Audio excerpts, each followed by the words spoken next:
jox kenn ku nekk wàccuwaayam naan la man la sa frère xalif général wala nga ne borom ndel bi tey nag ñu fas yéene waxtaanee li nga xamante ni mooy wàllu cinéma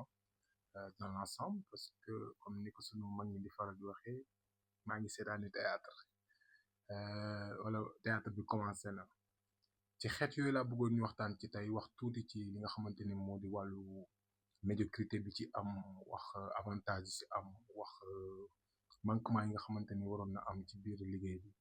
premièrement nous allons faire benn résumé tuuti rendre hommage ci ñi nga xamante ni ñoom mën nañu ñoo tete liggéey bi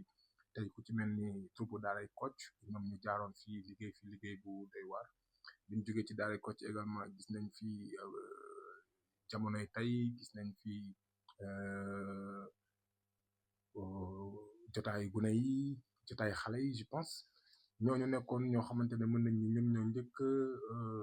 affiché wu ci télé bi daan joué li nga xamante ne ni moo di cinéma tey jamono di dox ak évolution bi nga xamante ni am na yàlla dogal la série télévisée yi wàcc si kenn ku ci nekk di produire de gauche à droite raison pour laquelle tey ñu gis li nga xamante ni si moo waral waxtaan bi premièrement on va commencer par li nga xamante ni mooy les maisons de prod au Sénégal gis nañ ni que ni apparemment ñaari maison de prod ñoo fi nekk yi nga xamante ni tey bu ñuy wax wàllu tendance ci wàllu cinéma ñoom ñoo fi ëpp doole tey ku mel ni Even Prod wala Marodi TV Marodi production je sais pas Marodi production Marodi TV groupe Marodi peu importe ñaar ñooñu lañ gis ñoo xamante ni très souvent ñoom ñoo lu ñu produire fii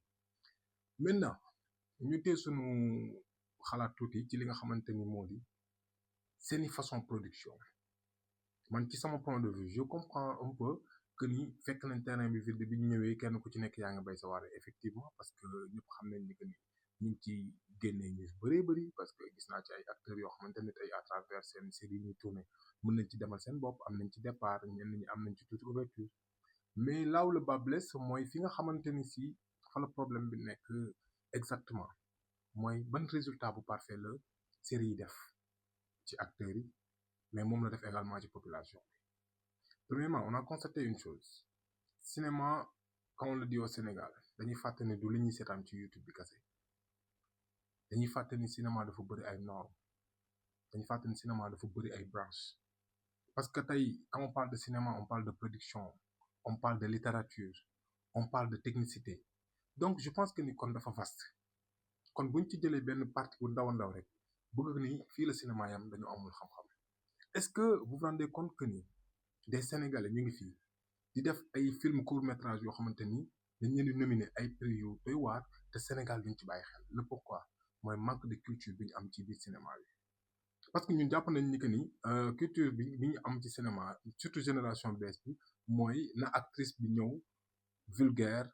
am ay taat am ay ween ñu baal ma ci terme bi xees def ay tatouage pour ñoom kooku mooy actrice ku góor ki na ceene am ay biceps musclé mën a wax bu ñaaw arrogant vulgaire ñu ne kooku mooy acteur c'est pas ça auparavant quand on parlait d'acteurs et d'actrices bañ na ko ba dañ leen doon defal ce qu'on appelait des ateliers ñu ne ok kii foog ñu xool diction bi ndax baax na est-ce que am na jeu d'acteur est-ce que am na ay est-ce que on se posait la question avant ñu lay réussir loo ci benn casting maintenant ça se passe plus comme ça que ñu wax ko te dee maintenant da ngay gis directeur casting il se fatigue plus da ngay dugg ci compte TikTok 5-6 jigéen am nga yenn relation 5-6 góor tu les sélectionnes parce que voilà quoi li nga soxla c'est pas pour véhiculer un message mais c'est juste pour coopter ay sponsors je vous donne benn anecdote bu gën a ndaw je me rappelle il y a 5 ou 6 ans ci ginnaaw j'ai eu à discuter ak benn scénariste bu mag fii on a discuté man ak moom à la présence d'un autre ami boo xamante ni c'est un réalisateur ma koy nuyu de passage Pape Amath Diouf moom moo bindoon film le prix d'un amour film bu amoon réussite bu amoon histoire boo xamante ni malheureusement dafa amoon ay couac moo tax production bi xawoon na taggatémbe bi ma waxtaanee ak góor googu te su ma la waxee am na su jegewul sama âge waajuru góor aussi soriwu ko bi ñu waxtaanee parce que au départ dama bëggoon benn ku ma collaborer pour benn production bi ñu waxtaanee man ak moom ma ne ko bon dama dégg sa tour ñu wax ma da nga nekk ci milieu bi mag nga xam nga ci lu bari donc j'aimerais bien ñu amal waxtaan liggéey ci man ak yow et tout ça bon on s'est donné rendez-vous mu ñëw bi ñu toogee la première chose bi ma découragé loo mooy le vieux bi ma nee ma def scénario film tel j'ai dit arrête directement sama xel le pourquoi film boobu ñun ñëpp mun ngeen ma ko bindee si commentaire yi bu dee junj bi ma leen junj xam ngeen ñun ñëpp xam nañ ni film boobu demoon naa dem ba moo gënoon a gudd film indo benn sénégalais bëggatu ko woon seetaan à la fin je me posais même la question est-ce que nekkul c'est le scénariste qui a eu un problème d'écriture wala c'est le réalisateur li ma creusé ba ci biir il paraît que c'était un problème de contrat ak ay sponsor buñ ameloon timing des épisodes je veux dire et j'ai arrêté directement li ma doyee woon góor googu dama ko pousse pour vous parler un peu de la médiocrité parce que moom moo bi gém ñëw mu ne ma man li ma mën mooy bind jox ko ndax bind la ma jëlee woon di ma fay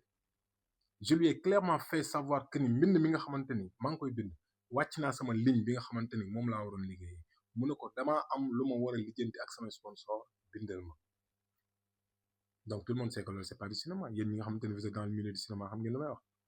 beneen bi stop ñu gis ni que ni actuellement même Sénégal boobu noonu ngay gis des séries télévisées yoo xamante ni yow personnellement mi may seetaan buñ tegee film boobu nga toog sa waajur jigéen wala sa waajur góor rus nga ko seetaan wala buñ eggee ci yenn scènes yi da ngay obligé sëgg wala nga jéem a avancer série télévisée yi léegi ngay seetaan gis xale bu jigéen taxaw publiquement saaga ndey du mujj fenn saaga baay du mujj fenn wax bu sensuel du mujj fenn waxi caga du mujj fenn wax bu débordé du mujj fenn kon donc je me pose la question dañuy yeete wala dañuy yàqee et pourtant buñ bàyyi woon xel tuuti dinañ xam ne ñoom elles sont d'une part très influentes la preuve suñu rakk yi bàyyi leen xel ci lu may wax ñu jigéen ñi année scolaire bu jotee kenn ku ci nekk am nga actrice boo fan ni muy solo ngay bëgg a sole pour sa rentrée en classe est-ce que kon rafetul woon acteur boobu noonu wala actrice boobu noonu bàyyi xel ñi koy topp est-ce que rafetul woon mu xool ni muy waxee est-ce que rafetul woon mu suuraale ni que ni suba day am jabar wala bu dee jigéen suba day am jëkkër donc j'en passe à côté acteur yi ma ñëw ci côté producteur yi Sénégal ngay ñëw gis producteur boo xamante ni day lëkkaloo ak réalisateur am lëkkaloo ak scénariste am mais da ngay gis ay fautes yu bazar yoo xam yu banal yoo xamante ni excusez-moi du terme mais tu te poses la question est-ce que réellement lii c'est un scénariste qui l'a écrit ñaata yoon ngeen seetaan film yoo xamante ni da ngay ñëw gis benn scène boo xamante ni mën nga ci génn minimum 5 à 6 fautes dama dugg ci TikTok bi keroog am na ma doon xool je voyais des filles yu doon tooñante seen biir bay tooñaale benn série bi daw actuellement bon yéen ñëpp xam ngeen ko Babel ñu ne ñoom kañ la leen réalisateur bi yàpp donc comme man souvent damay bëgg di déglu yooyu benn daam mu ne Sceaux la Patriote la tudd je pense sax mu ne mais soxna Jalika mi amuloon jëkkër Europe waaw ñu ne dañ ko mayewaat ba mu la laa laabal bon j'ai pas trop recherché ma ne bu fekkente ni lii moo am scénariste bi cuune la mais man ma defaat beneen constat ci même série bi mooy dañu xëy xamoon ni Sadikh dafa amoon soxna si dañ ko tuumaaloon ne dafa am benn apprenti bu ko ëmbaloon moom la juróondool doom est-ce que du logique ñu wan ñu suitu soxna si bu dee wan ñu suitu soxna si amul soxla amul problème garaawul mun na nekk divorce mais doom ji moom bokkatul ci film bi est-ce que suñu réalité sénégalaise loolu daf ci bokk rey sa doom ci vie bu fekkee ba léegi boobu tamit scénariste bi moom moo ko def exprès mën naa ko accepter maintenant ñu ñëw tuuti ñu gis ni que ni moom en personne amoon na taawam bu góor boo xamante ni si bi mu amee bac dañ ko utal ay documents et tout ça mu dem jàngi ci à l'étranger mais gisuñu benn yoon fu ñu joxe ay nouvelle am qu'est-ce que réellement lan lañu bëgg ñu xam ko ñun donc j'aimerais un tout petit peu ñu bàyyi xel parfois ci technique yooyu parce que ñun ñi seetaan dof ñu aussi parce que rappelez-vous à l'époque am na benn série bu fi amoon Café avec benn scène bu bizarre Balla Gaye ngi takk mouchoir dugg bi mu jógee mouchoir bee ngi feeñ avant muy def 3 pas di dugg ci biir ñu gis mouchoir bi nekkatu c'est des fautes graves yoo xamante ni c'est à éviter donc man yooyu duma ci attardé wu parce que c'est des domaines techniques mais li ma bëgg ñu xam ko mooy cinéma am na loo xam ne war na leen ko mën a jaral ngeen dem creuser waat xam-xam bi tey je vous donne l'exemple benn frère bu tudd Lopi ñu ngi nekkoon ciné banlieue c'était un décorateur auparavant Lopi quelques années plus tard def na fi dafi jàngi xam-xamam fexe ba bind film boo xamante ni li mu am ci ay prix macha allah te film bi su ma leen waxee ça ne dure que 3 minutes maximum ñu tudd Larme allez vérifier sur Google ma joxal leen beneen exemple une grande dame bu ñu bëri umpale ci cinéma bi Fatou Kandé Senghor mu bind film boo xamante ni mi ngi ko tuddee L'autre en moi film bi def na tournée dem na ci Brésil New York dem na fépp et pourtant kenn diffusé wu ko ci chaîne kon donc bu fekkente ne dañ ne cinéma bi ñu nekk dañ ci bëgg jëlee ko fi yóbbu ko fee il va falloir producteurs yi réalisateurs yi scénaristes yi metteurs en scène yi ñu jël affaire bi professionnaliser ko te bañ ko tënk rek ci aspect sponsoring parce que léeg-léeg tu da ngay seetaan benn série di ko suivre mais da ngay dem ba da ngay ennuyé le pourquoi da nga xam ne bindalatuñ la ko yow mi seetaan mais sponsor bi moo ko moom quand je dis sponsor ñi may waxal xam nañ li may wax parce que les producteurs ils savent bien de quoi je parle